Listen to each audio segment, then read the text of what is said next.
Okay, y'all, so I don't know what number I'm on, but this is the case of, and please don't come for me, because I know I'm about to butcher her name, but her name is Michelle Missy Avila. I'm gonna put it somewhere on the screen.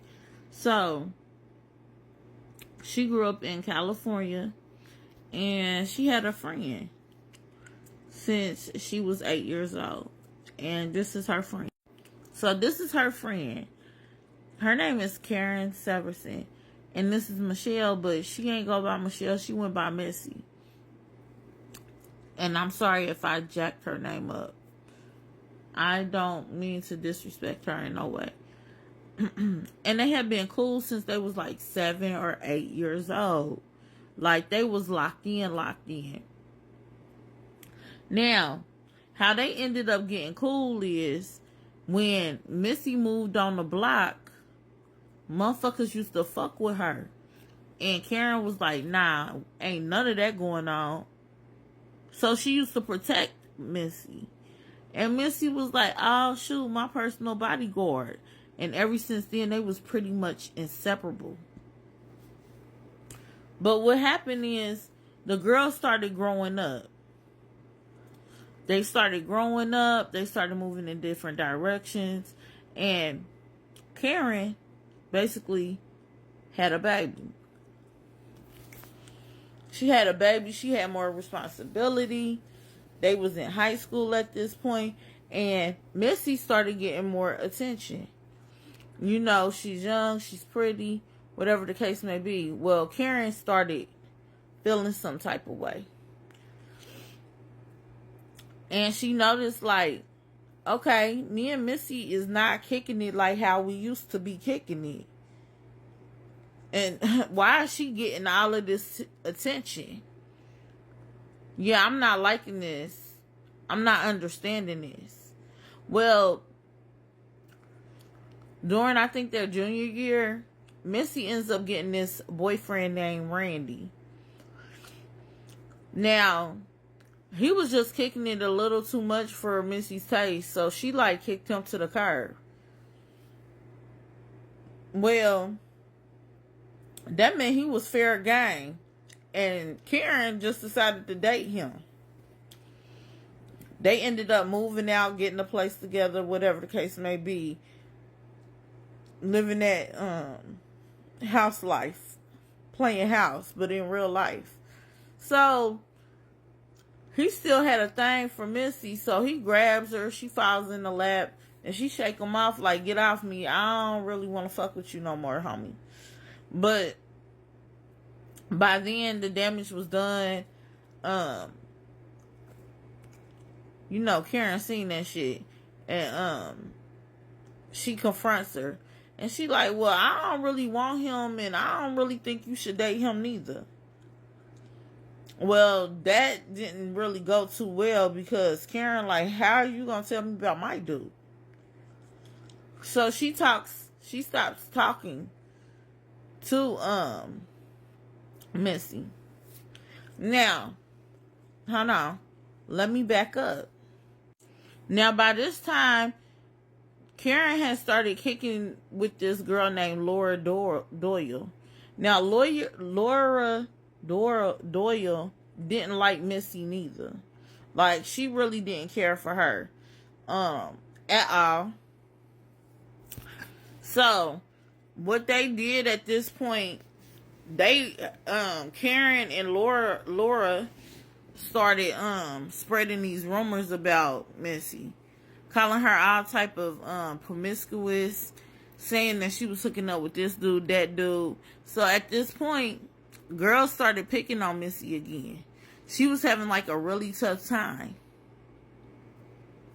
But at this point, Missy really didn't know, like, this was Karen and Laura's doing. So one day in October 1985,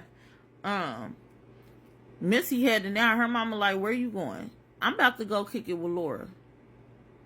I'm about to go thugging with my round. Like, that's what this is. So her mom didn't know like that was gonna be the last time she seen her.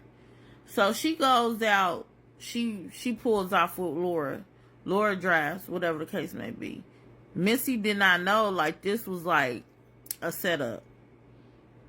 She gets out to this national like forest park thing called Tajunja Canyon. I don't know how to pronounce that neither. Listen, I do not live in Los Angeles. And once she gets out there, she got Karen and Laura basically fucking with her, calling her promiscuous and all type of shit. Fucking with her and all type of shit. They cutting her hair, this, that, and the third. Fucking with her. And she don't even know what the fuck is going on because she's confused. But she ain't really crying because she like, nah, I ain't about to do none of this. I ain't even about to move. She's not really giving them no play. So then Laura gets mad or whatever the case may be and really start going in on her.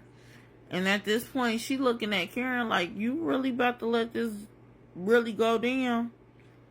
And instead of Karen intervening, and this is just based off of the research I did, Karen said she pushed her to Laura.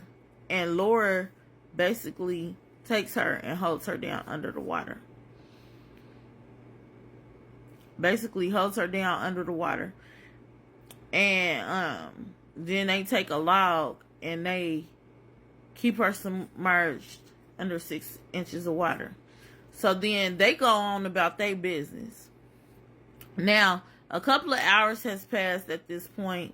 Laura calls her house like, hey, can I speak to Missy? Now, Miss Irene, who is Missy's mom, is like, hold on, babe. Missy is with you. She like, no. I went to the gas station, pumped some gas. Missy literally jumped out of my car, jumped in this Camaro with some dudes. I ain't see her. I assume she's at home. So then, here comes the search for Missy. They're looking everywhere, high, low, whatever. They find her face down, river. Face down, river. So they don't know what's going on. They're frantic. Whole time, Laura is there. They done gave $20 to the mom. Karen then moved into the house for a little while. She's obsessing over the case.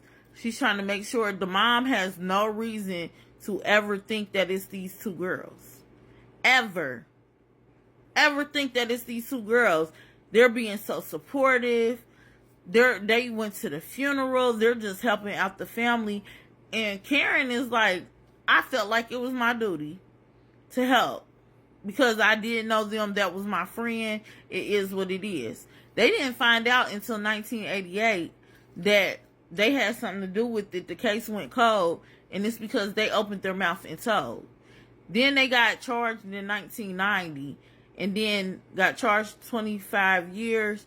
And they only did 21 years. Well, Karen did 21 years.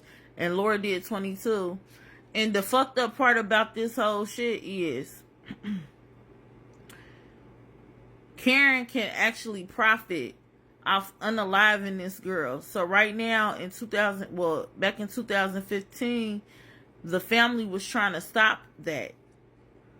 But as of right now, I didn't see anything stopping her from actually profiting off the fact that she unalived Missy.